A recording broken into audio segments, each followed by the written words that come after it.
A gente atualizar a informação para você, até agora, ao 12h30, não havia confirmação oficial do governo. O Ministério da Saúde acaba de confirmar que esse homem de 61 anos realmente está com o coronavírus. Como é que é o nome da doença agora, doutor Paulo Mendes Júnior? Tudo bem? Covid-19, não é isso? É a mesma coisa, é o coronavírus. Doutor, vamos ver o que o povo está querendo saber? Vamos lá, põe no nosso telão aqui para mim, Mari, por favor. Vamos abrir a pergunta para o nosso telespectador, o Jerry Barros. Quero saber quanto tempo o vírus vive no ar. H1N1 vive 2 horas no verão e 2 dias no inverno. A transmissão é realmente pelo ar, né, doutor? Essa é a preocupação, não é? A transmissão realmente pelo ar. Então é importante, se você tiver com algum sintoma viral, se proteger e proteger a outra pessoa que também tem contato com você. Não ir para lugares que tem muitas aglomerações, shopping, ônibus.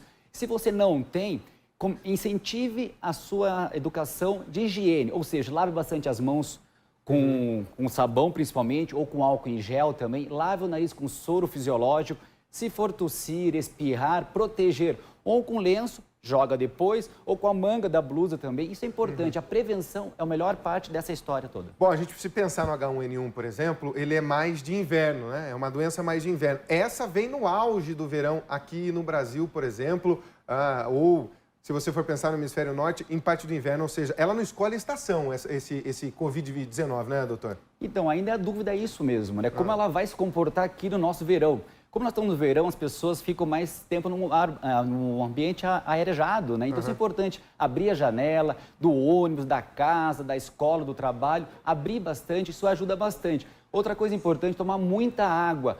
Como estava falando ali na entrevista sobre a máscara, né? A máscara é importante para quem tem um sintoma viral. Para você que não tenha, talvez você vai ter uma sensação de proteção e não é bem por aí também. É importante, sim, usar a máscara, lavar as mãos antes de se alimentar. E quando lavar as mãos, não só lavar as mãos com água, tem que ser com sabão e pelo menos 10 a 15 segundos. Tá.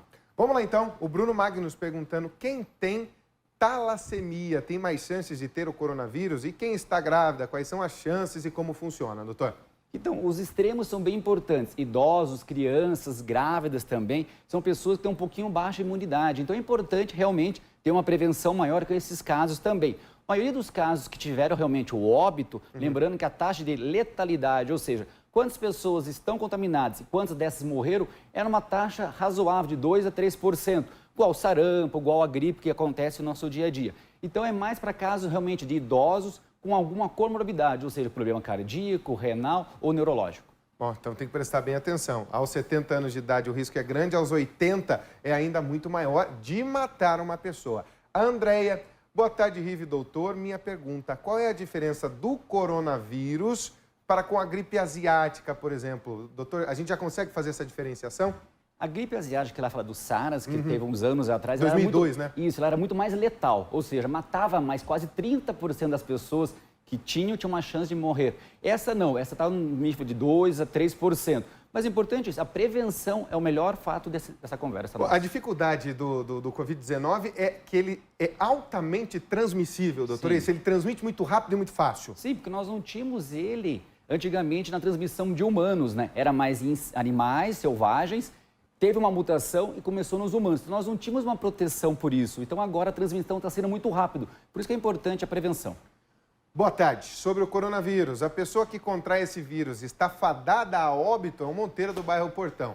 Não, não. A maioria dos casos são até assintomáticos, ou seja, você não tem os sintomas. Claro. A maioria deles são brandos, como aconteceu com esse caso agora em São Paulo, é brando. O paciente já está para ir para casa, ficar 14 dias de prevenção isolado em casa, né? Alguns casos realmente aconteceram óbito. 2 a 3% desses casos que tiveram foram óbito. Agora, doutor, quais são os sintomas? Para a gente começar a se preocupar se aconteceu alguma coisa diferente dentro de casa. Ele vai desde assintomático, como um quadro de resfriado comum, por exemplo, coriza, aquela aguinha que sai do nariz, dor no corpo, febre, tosse. Só tem casos, às vezes, pode ser mais extremos, com uma falta de ar bem forte e também o paciente tem dificuldade até de locomoção, principalmente em idosos. Se você percebeu que seus sintomas já estão para ir nesse lado, é importante realmente procurar ajuda o quanto antes. Mas lembrando, você que está vendo em casa, se você tem esses sintomas e não teve contato com alguém suspeito ou confirmado, provavelmente não vai ser o coronavírus, vai ser um resfriado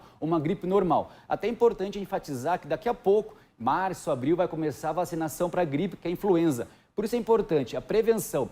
Para gripe, influenza, tem vacina. Coronavírus ainda não, mas estão em estudos. Estão em estudos nos Estados Unidos, já estão fazendo lá estudos para o coronavírus. Dor de garganta também pode ser uma característica do coronavírus, doutor? Pode, mas a gente pode imaginar, pode ser mais amidalite, faringite, que é o mais comum nessa época do ano. E o que fazer? O senhor falou aí de lavar a mão de 10 a 15 segundos. Quantas vezes ao dia a gente lava essas mãos? Qual é a principal forma mesmo da gente não ser contaminado, já que é um vírus, é uma contaminação por esse vírus, doutor? Por exemplo, se você fica em casa somente, né? Então, antes de comer, se alimentar, antes de colocar a mão nos teus olhos, na tua boca, isso é importante, que as mucosas são regiões mais contaminadas.